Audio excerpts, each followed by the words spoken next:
Oke, saudaraku sekalian, tidak perlu panjang lebar, mari kita saksikan terlebih dahulu kesaksian seorang wanita yang menerima Yesus karena membaca Al-Quran. Oke, selamat menyaksikan. Hai guys, selamat berjumpa kembali dengan saya di channel yang sama, Membuka Nalar. Pada kesempatan ini saya akan menyaksikan sedikit ya bagaimana saya bisa menerima Kristus sebagai Tuhan dan Juru Selamat saya. Jujur saja teman-teman, satu hal yang saya tidak pernah terpikirkan sama sekali bahwa saya akan menjadi seorang Kristen atau pengikut Kristus. Mengingat saya lahir dan dibesarkan dari keluarga Muslim, tentunya dari kecil saya belajar sholat dan mengaji hingga remaja. Kok bisa sih? Ya bisa lah. Kenapa tidak bisa? Karena Anda ilmu agamanya cepet. Coba kalau ilmu agama Anda bagus, Anda tidak mudah digoyahkan. Karena ilmu agama Anda cepet, makanya Anda mudah murtad. Channel Anda sih bagus ya, judulnya, nama channelnya bagus, Membuka Nalar. Tapi saya tengok kesaksian Anda di dalam video ini, nalar Anda mampet. Nah, mari saya buktikan bahwa nalar Anda mampet. Sebelum saya lanjut, saya ingatkan dulu yang belum subscribe, silahkan di subscribe, di share sebanyak-banyaknya kepada rekan-rekan Anda. Dan jangan lupa di klik tombol loncengnya, supaya setiap saya mengupload video baru, Anda selalu mendapat notifikasi.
Awalnya sih saya sering ngobrol tentang banyak hal dengan seorang teman yang saat itu baru saya kenal. Entah dalam obrolan apa saat itu, saya lupa lagi. Tapi yang saya ingat, teman saya ini bilang gini, "Meta, sebentar lagi kan kamu merayakan Idul Fitri.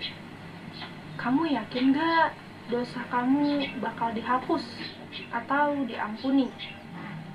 Jelas pada saat itu saya menjawab, ya pastilah dihapus, karena memang dalam ajaran Islam, Idul Fitri itu kembalinya manusia kepada fitrahnya atau kesuciannya. Teman-teman, teman saya ini malah bilang gini, itu tuh nggak bakalan, Meta. Mau kamu 7 kali Idul Fitri, mau 12 kali Idul Fitri, dosa kamu tiap tahun malah makin bertambah. Jadi nggak ada tuh istilah manusia kembali kepada kesucian. Nah, seharusnya ketika teman Anda berkata begitu, bahwa dosa tidak bisa diampuni, ya, semakin tahun dosa semakin nambah, tidak bisa manusia itu kembali suci, tanyakan di mana ada dalil seperti itu di dalam Islam. Karena dia itu mengkritik Islam, ajaran Islam, tanyakan apakah dia paham Islam, ya, suruh tunjukkan di mana dalil dalam Al-Quran maupun hadis yang mengatakan bahwa dosa tidak bisa diampuni, ya, manusia tidak bisa kembali suci. Tanyakan, bukan menyerah seperti kerbau dicucuk hidungnya seperti itu.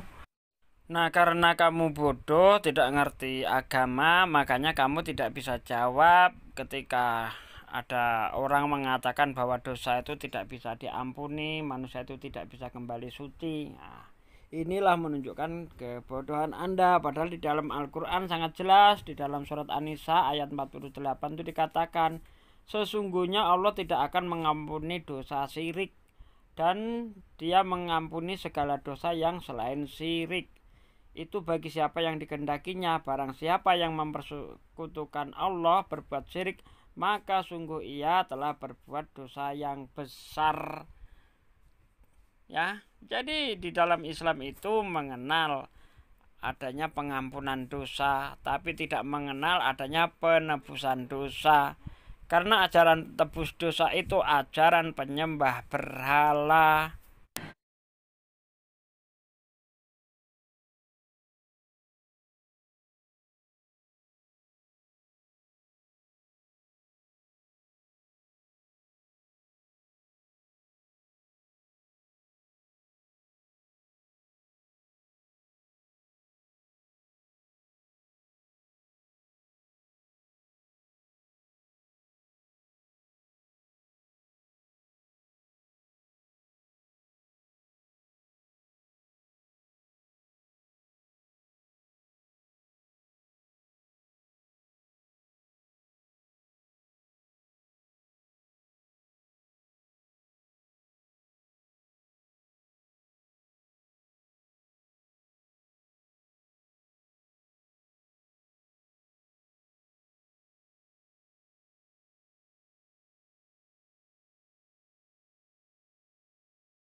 Saya kan agak tersinggung tuh.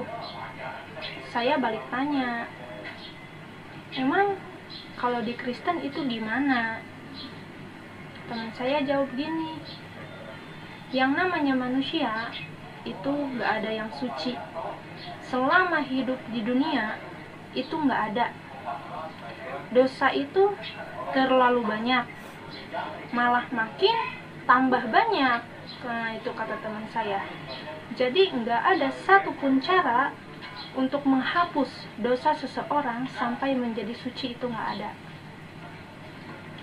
Saat itu saya bertanya, lantas gimana dosa bisa diampuni? Waktu itu teman saya cuma bilang gini, kamu pernah lihat gak gambar Yesus disalib? Nah, saya jawab pernah. Terus, kamu tahu nggak kalau Yesus itu sebenarnya siapa? Kenapa dia disalib? Dan untuk apa dia disalib? Nah, di sini Anda kena tipu. Kalau teman Anda mengatakan bahwa dosa itu hanya bisa diselesaikan dengan matinya Yesus di tiang salib, itu penipuan. Kalau masuk surga itu dengan cara penebusan dosa yang dilakukan Yesus, itu jelas penipuan. Sebab Yesus tidak pernah mengajarkan demikian. Justru Yesus mengajarkan supaya kamu bisa masuk surga itu yang pertama, percaya Yesus sebagai utusan dan percaya kepada Tuhan yang benar. Itu tertulis di dalam Yohanes 17 ayat 3. Inilah hidup yang kekal itu, yaitu mereka mengakui bahwa Engkaulah satu-satunya Allah yang benar dan Yesus Kristus yang diutus, bukan Yesus Tuhan. Kalau hanya ada satu-satunya Allah yang benar, maka Yesus Tuhan palsu, Tuhan yang tidak benar. Nah, yang kedua, syarat masuk surga itu harus melakukan segala perintah Tuhan. Itu terdapat di dalam Matius 7 ayat 21. Bukan setiap orang yang berseru kepadaku Tuhan, Tuhan akan menduduki kerajaan surga, melainkan yang menuruti kehendak Bapa yang di surga. Juga tertulis di dalam Lukas 18 ayat 18 sampai 20. Ya, syarat masuk surga itu harus menjalankan perintah Tuhan. Nah, di sini karena Anda bodoh, maka ditipu Anda tidak terasa. Oke, kita lanjut. Coba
Al-Masih dalam Al-Qur'anmu.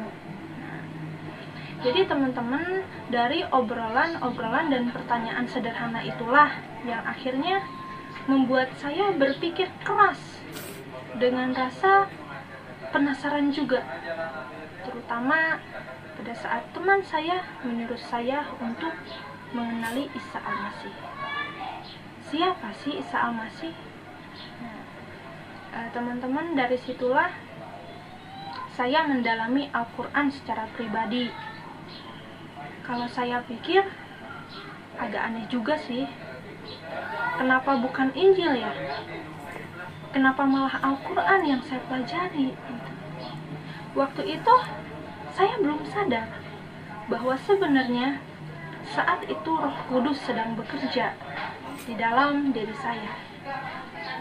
Dan ternyata benar teman-teman, ada begitu banyak ayat-ayat tentang kebenaran Isa atau Yesus di Al-Quran yang membuat saya jadi makin tambah penasaran. Di sini saya tidak akan membahas semua ayat ya teman-teman, karena kalau dibahas itu bisa seharian. Tapi hanya beberapa ayat saja yang akhirnya membuat saya berpaling atau berbalik mengikuti Isa Al-Masih atau Yesus Kristus. Dalam Quran surat Az-Zukhruf ayat yang ke-61 dikatakan, wa innahu la'imu lisya'ati falatam taruna biha wa tabi'uni hadha syiratul mustaqim, yang artinya, dan sesungguhnya Isa itu benar memberikan pengetahuan tentang hari kiamat. Karena itu janganlah kamu ragu akan kiamat itu, dan ikutilah aku, inilah jalan yang lurus. Nah teman-teman, kalimat yang membuat saya takjub dan luar biasa itu ada pada kalimat yang pertama, Isa itu benar. Yang kedua, janganlah kamu ragu. Yang ketiga, ikutilah aku. Yang keempat, inilah jalan yang lurus. Saat itu saya berpikir, ngapain saya harus ragu ya? Apa ada yang salah jika saya mengikuti ucapan Isa Al-Masih tersebut? Tentu tidak teman-teman, karena kalimat ikutilah aku itu berlaku bagi semua orang.